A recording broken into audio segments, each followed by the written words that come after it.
And let's go to Natalie, who is in Tower Hamlets. Natalie, what would you like to ask this evening? Hello. Hi, Mayor. I'd like to ask, 4 years after Grenfell, there are still 176 high-rise buildings in London yet to have the Grenfell-style cladding removed, 870 buildings in London with a waking watch, and countless more, an estimated up to 1.3 million homes nationally, now impacted by the changes introduced with the Fire Safety Bill. The interim costs for waking watch and skyrocketing service charges and insurance premiums are financially crippling, not to mention the mental stress of being forced to live in flammable death traps. News of this national scandal is spreading across the world. The Olympic 2012 legacy tainted by this shameful scandal, and still the London victims of this scandal suffer.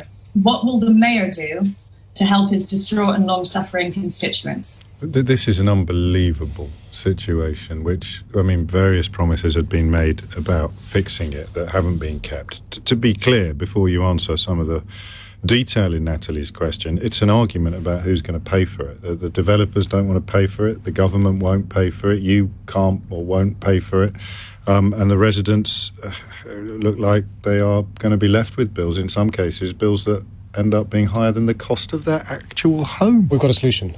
Tom and I have worked on a solution which the government appear to be taken on board, which is a levy on the profits made by the developers over the last 10 years, which some developers have signed up to. Tom has more details.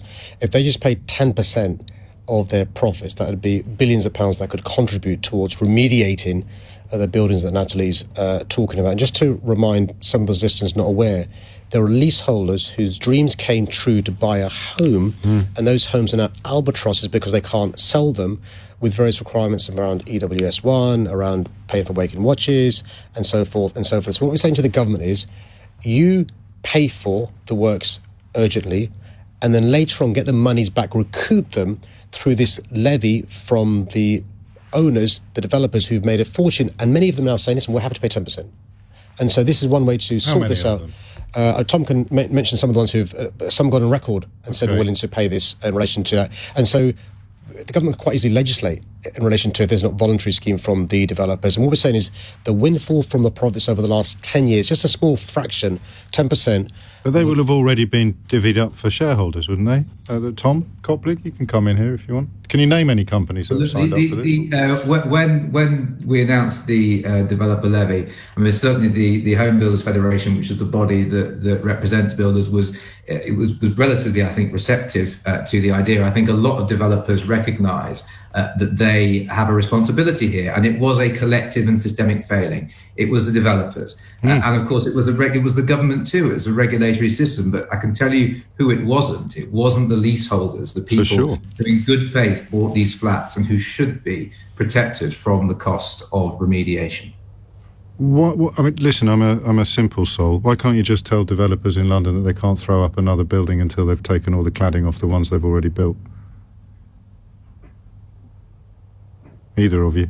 So in relation to the new builds, so in relation to the stuff that we're building or funding, we've made sure none of the dodgy cladding is being used. That's not what I asked. Just tell them now. You can't, you know, big development on, I won't name names because I'm not fully across the facts, but some big development names that have still got huge new projects underway as we speak also have buildings covered in cladding whose residents are currently having a nightmare. Just tell them to down tools until they've taken the cladding off the buildings they've already built. You can have that for nothing. We are using the bully pulpit to do what we're allowed to do legally, and using all the levers we have. Similarly, to give the government credit on this point, working with the government where it's possible to do so to put pressure on those developers. Okay, so, I mean, imagine how that feels.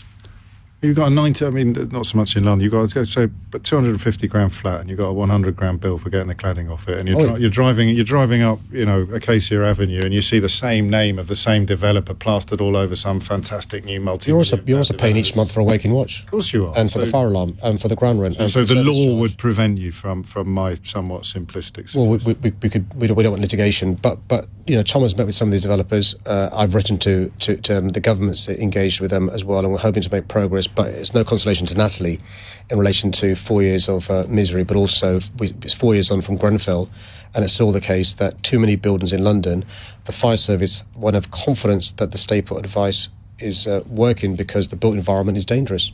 So in terms of light at the end of the tunnel, it's still very, very far away for people. Natalie didn't actually establish whether or not she is in this position, but one presumes she is. For some in buildings above 18 metres, where there's dodgy cladding, there's good news for them because the government has given money for them. For those who live in buildings less than 18 metres, where the safety concerns aren't the cladding, I'm afraid there's no light at the end of the tunnel yet.